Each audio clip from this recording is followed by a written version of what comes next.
30-Minute Reviews. I am Adam. We're here to discuss a problem. And the problem is one that Warner Brothers has.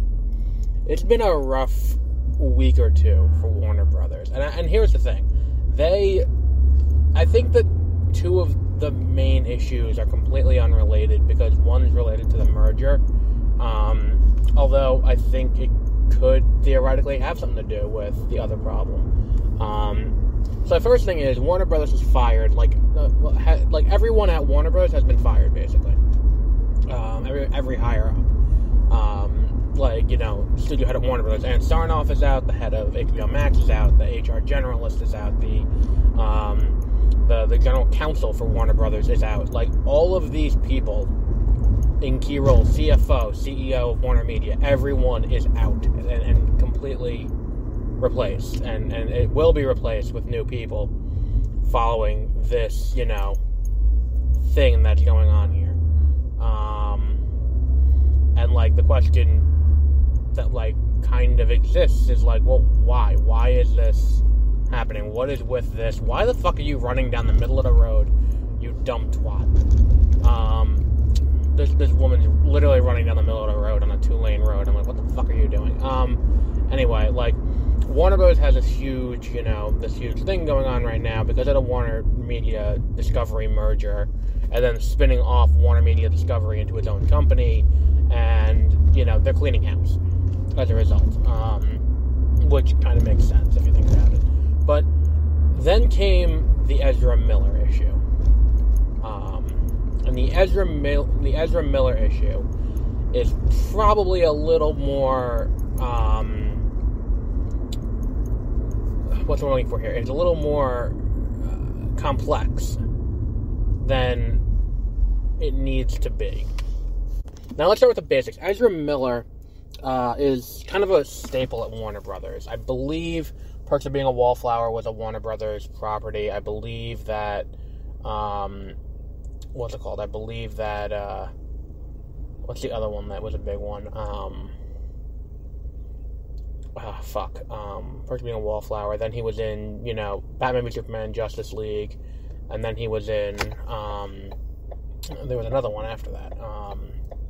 He's going to be the Flash, and then he was also in Fantastic Beasts. And he's kind of been kind of a staple there the whole time. And it's not like he's particularly well received by audiences. It's not like he's got a massive fan base where it's like, oh, well, we need the Ezra, so goes Ezra Miller, goes the audience, where it's I don't think that the Ezra Miller fan base is particularly there. I think that because of the issues surrounding Snyder and the Snyder Cut in general, I think you could have had a little bit of a backlash recasting him as the Flash, because he was handpicked by Snyder.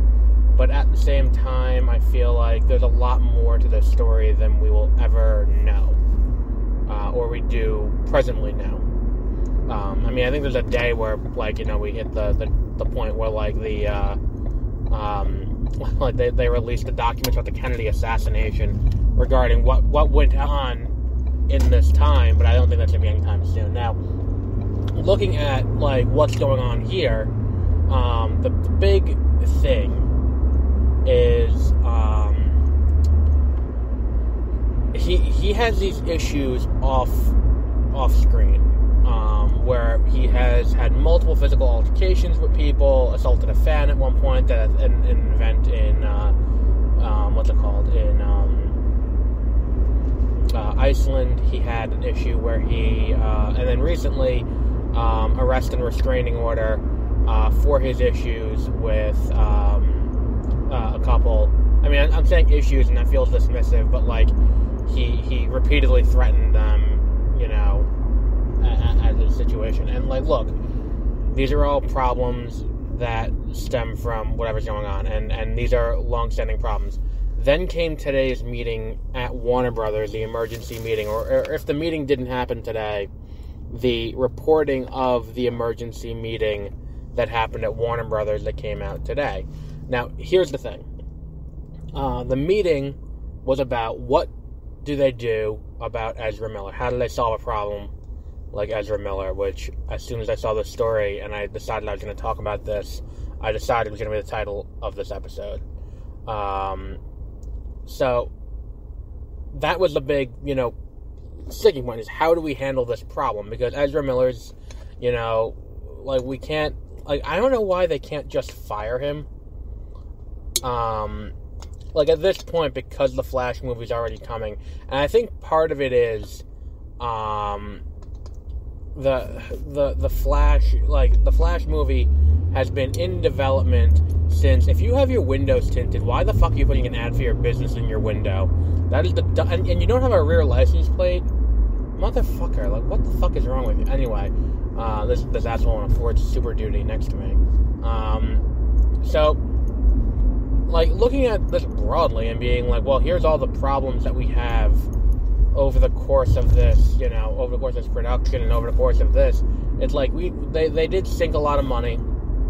I'm not gonna say they didn't. They sunk a fuck ton of money into this Flash movie, and a lot of it was with the backing of Ezra Miller, where Ezra Miller had a sizable contribution to the plot of said movie. He had a sizable, he does have a front license plate though. That's weird. He had a sizable contribution to the plot and how it was going to work and all the multiverse shenanigans and all of that. And, all right, cool. And then when you see what's going on behind the scenes on set, and then what's going on off set, and you see all of these issues happening, look, there's a point where you have to be. And the thing is it just the Flash he was doing this on, or was he doing it on Fantastic Beasts as well? And look, it's a substantial problem if one of the major leads of your movie, that's coming out this month, can't attend press events because you don't want him at press events. That's a serious problem. He's a major part of this. And it's and if you're going to get to next July, and he's, and he can't be it, it just doesn't make sense to me. There are things that don't line up about this. Where it's why won't you just fire him? Why is that? And why the fuck are you in this lane if you're going to try and make a left at them? So that's my thing. My thing would be just fire him. At this point, get rid of him. I don't think he's the boon that people think he is. I don't, because I can't think of a single movie where it's Ezra Miller is in this movie, in the lead, and people went to see it because Ezra Miller was there in that role. I don't think that movie exists. Where there is an easy to point out, here's how much money this man brings to, or this person brings to, the box office. Because they're non-binary. I realize I've been doing that the entire time, I'm sorry. But, therein lies the problem. We can't look at what is... It's very hard to address the issue systemically if the studio is not willing to address the problem. And there is an easy solution to this. Considering that the multiverse is being rewritten at the end of this movie, and all of a sudden Ben Affleck is no longer Batman and Michael Keaton is in the new universe, you can recast. You can bring in a new actor to play the Flash. I mean, there's also the alternative that you can kill him off and replace him with a new Flash. You can bring in a new Wally West. That's an opportunity. There is a person out there right now who's yes, hello, I have 10 years experience pretending to run around Central City in a red cowl, and I would like a job as your cinematic Flash. My wife just had a baby, and I do not want to spend, doing 18 to 20 episodes in Vancouver. I'd rather be able to stay near to Los Angeles to come in for team movies, so I would like to be your Flash. And if they give him the sweet, even if he gets six figures to just show up for crossover movies, that's gotta be a sweet deal for him. Even if he's not making, he's making, I think, $3 million in his contract, or it's 200,000 times 20 episode season, so maybe $5 million, or $4 million. My math is all kinds of fucked up. I'm tired. But, he's making a substantial amount of money on his next contract.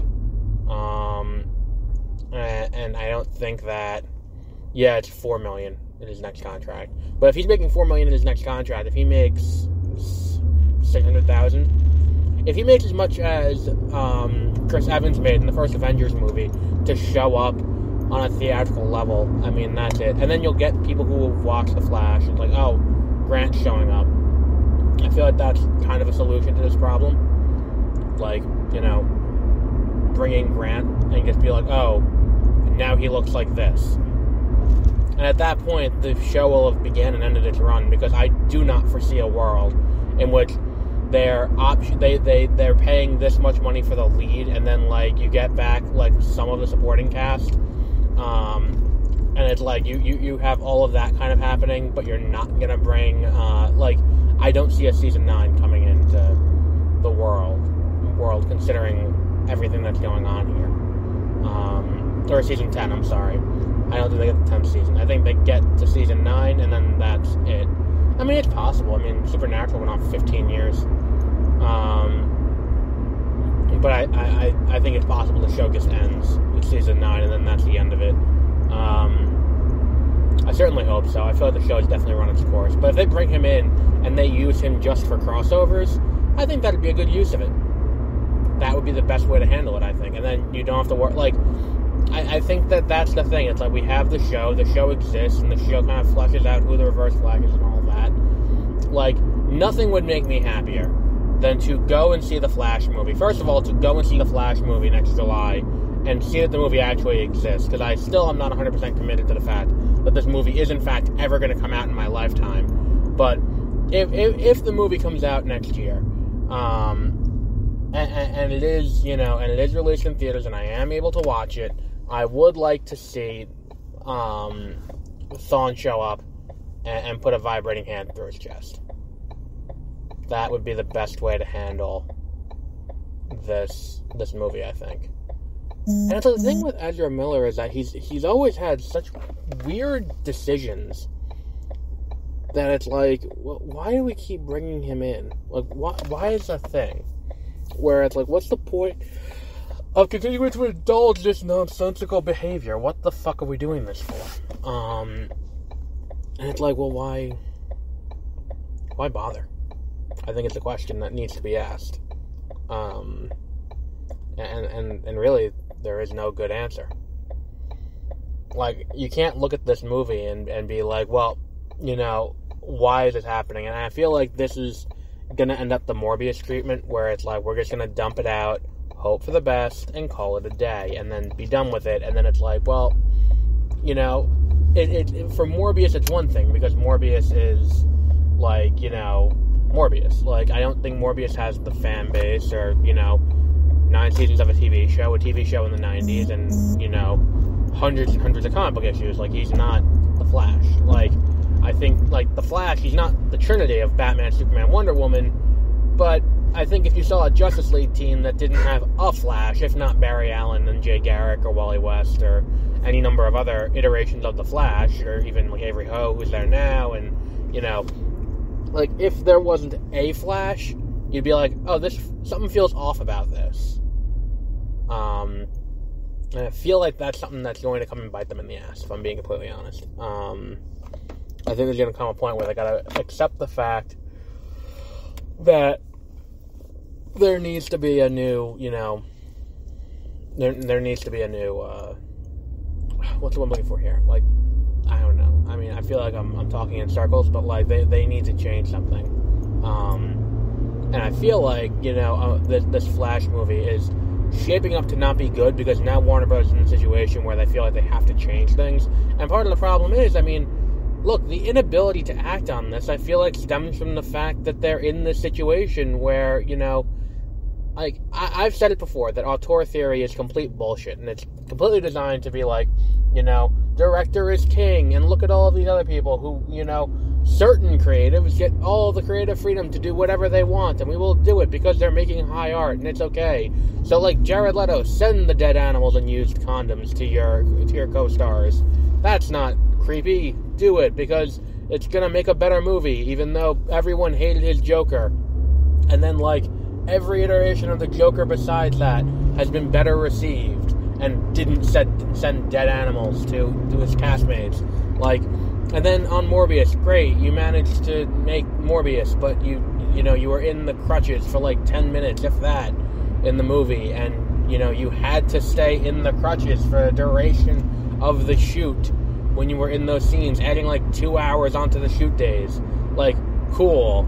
Like, there's so many things that you see, you're like, what the fuck? Like, why are we indulging? Like, if I'm on set, I'm like, what the fuck? Why are we indulging this? Like, I don't care. Like, hire someone else. Like, the fuck? And it's not like he's coming away with a better product for it. And then we have this thing where it's like, well, the director's always right. The director's always right. It's 100% the director's vision. I'm like, who the fuck? Like, it is not 100% the director's vision. Like, the idea that, like, Justice League, as Zack Snyder made it, was 100% Zack Snyder's doing is completely bullshit. And any director worth their salt will be like, no, filmmaking's a collaborative effort. It's not just them. They always need the assistance of other people. Like, they always need additional, like, hands on deck. And like, the actors always bring something to the roles. And if they don't listen to the actors, then what the fuck are they doing? Like, because the actors, they read the character, they can intuit the character, they can, as they're playing the character, they're doing more. They understand the character to a deeper degree. There's a certain level of intimacy that comes with pretending to be someone, doing the research required to pretend to be someone. So if you're not going to listen to the actors, then what the fuck are you doing? And it's kind of like, this whole thing that Warner Bros. Has kind of done, where it's like, we are siding with the talent and making the talent make the decisions. It's putting them in this position where they can't really do that. And then when you look at the response to Joss Whedon stuff, and to the issues that Ray Fisher had. Now, granted, I've voiced it before that I don't necessarily think that what Ray Fisher has voiced in terms of specific allegations against Joss Whedon, like what we've seen from allegations from like Charisma Carpenter and all those other people, Michelle Trachtenberg and all that from the set of Buffy, and like the writers on Buffy were like, he would just be there to make people feel bad. It's like, yeah, that's a shitty thing to do, and he probably shouldn't work in the field if he's going to do that. But like, the ultimate problem with like Ray Fisher's allegations is that he said that he was doing things that are racist and then didn't levy any specific racial like things, where it's like, okay, but like what did he do that was racist? And it's like, well, he talked about Cyborg's dick. And I'm like, hi, have you ever met a comic book fan? Like, it like, that's not a racial thing to be like, oh, they talked about the comic book character's dick. It's like, they have an entire conversation in like Mallrats where it's like, well, what about the Thing's dick? Well, what about Mr. Fantastic's dick? And it's like, they made the Mr. Fantastic dick joke in both Fantastic Four movies. Well, okay. Both of the moderately okay Fantastic Four movies in the mid-2000s have that joke about Mr. Fantastic's dick. And that's not like, go back and watch. They make at least one reference to it, and they also make a reference to how the Thing fucks in Rise of Silver Surfer. It's one of those things where it's like, it's just a thing. It's what happens when a bunch of guys, like, it's I don't want to say locker room talk, but it's the kind of thing that kind of was born out of this men, centric environment of the mid-60s, where it's like, this is the kind of thing that's going to happen as they create these situations. And then, because the comic book store has been predominantly dominated by men, it leads to these conversations. Like, that's the thing. It's like, I remember I was listening to Penn Jillette talk about magicians and how you're seeing more and more magicians become more and more women magicians. And it's like, well, why didn't you see that in the past? And the reason he gave was, well, if you wanted to learn to become a magician, there wasn't YouTube, there wasn't, books or anything like that. It was, you had to go to these clubs where magicians were practicing their trade. And these were male-oriented and male-dominated spaces. So you would go in there, if you were a woman, you would feel ostracized just for being there. And the comic book store is kind of the same way. Less so now if you go to a big chain. But, like, there's still a comic book store where, like, the guy behind the counter obviously hates his life and doesn't want to be there. And it's like, well, what the fuck are you doing this for? Like, I get you need to make ends meet, but, like, fuck, find a job where you have some accountability and not be a complete asshole to everyone who walks in. It's just one of those things where, like, you look at the situation and you look at what's going on and you're like, well, why are we in this mess? Like, why are we here now dealing with this problem? And it's like, it is that kind of situation. So, the problem is now, you now have, they did their investigation after Joss Whedon and didn't find anything. And then what happens is you have, they've kind of not blackballed, Ray Fisher, because Ray Fisher's still getting work. He's still on, he was just on a TV show on ABC, and he's still getting work. And he's going to be in Rebel Moon. But, the problem is, he has all this, by doing that, you end up in the situation where, now if Ezra Miller is causing problems, looking at the cast of Justice League, and there are allegations levied against Joss Whedon, and your findings are kind of nebulous. The only two cast members who kind of get cast out are Ezra Miller, who's non-binary, and, Ray Fisher, who's black, and initially levied the allegations. And it's the problem becomes, and the thing is, it's not me being they're being too PC or anything. It's, for a fact that's what they're doing, considering what just happened with Ruby Rose. Because for damn sure, if Ruby Rose didn't do what she did a few months back or last year with her allegations, and Warner Brothers ends up having to do something they never do in situations like this, which is circle the wagons around the accused and be no, she's wrong, that is unheard of for a studio to do that, and they did it. It's just bizarre to me that this whole situation is kind of unfolding the way it is. And the fact that it's a conversation about should we do this and not we're gonna do this speaks volumes. Because here's the thing, Will Smith has had two projects go onto the back burner as a result of him slapping Chris Rock at the Oscars. Bad Boys 4 was in development, and Bad Boys 4 probably should have been called Bad Boys for Life, not to be that guy, but Bad Boys 4 was in development. It was in the script phase, and it's being put on the back burner now. And then also that other one, he had another movie that was being held aside, and then there's also a biopic that he was involved with that's being held aside. And it's look, he slapped someone. Ezra Miller has a documented pattern of assaulting people, and there hasn't been any repercussion against him. And it's not even this new situation is the first time it's happened. We've seen it happen multiple times over the course of his tenure as the Flash at Warner Brothers. Hell, even if we want to say Justice, and during his time as Credence on Fantastic Beasts, which is only 2016, it's there's just so much there that it doesn't make sense to me. As to why this is a conversation as should we do this instead of no, we have to do this. It's just kind of ridiculous. Because it's not even he's a good actor.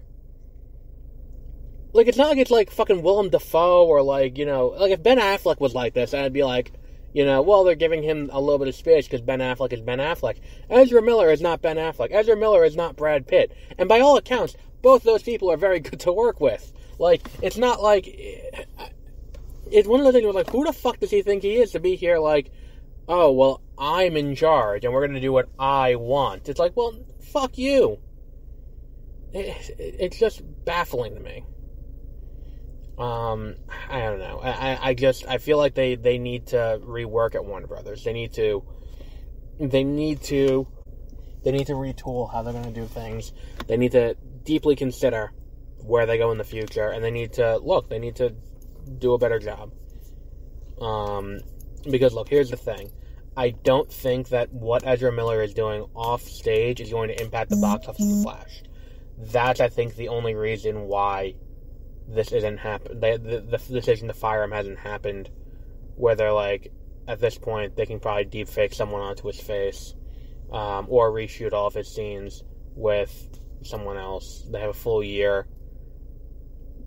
I just feel like that's kind of a fix that's possible. It's just, I don't know. I just feel like it's kind of a sticky situation, but I'm just not for this.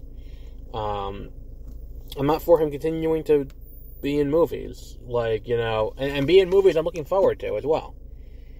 Like, he shouldn't, like, that's the thing. It's like, you know, I wasn't thrilled about him being cast as the Flash. I was like, he doesn't really feel like Barry Allen, and then, like, oh, he doesn't, you know, even his iteration of the character doesn't quite feel like Barry Allen. It feels more like Wally West, and he doesn't look the part, really, and it's just, you know, kind of silly, and I don't know. But we'll wrap up there for today. So, hopefully Warner Brothers takes the appropriate action and gets rid of Ezra Miller. Like, that would be my thing. Like, just get, like, you know, release this movie, and then just recast and pretend you didn't recast. That's what I would do. And just move on and with your day, and that's it. So until our next time, have a great rest of your week.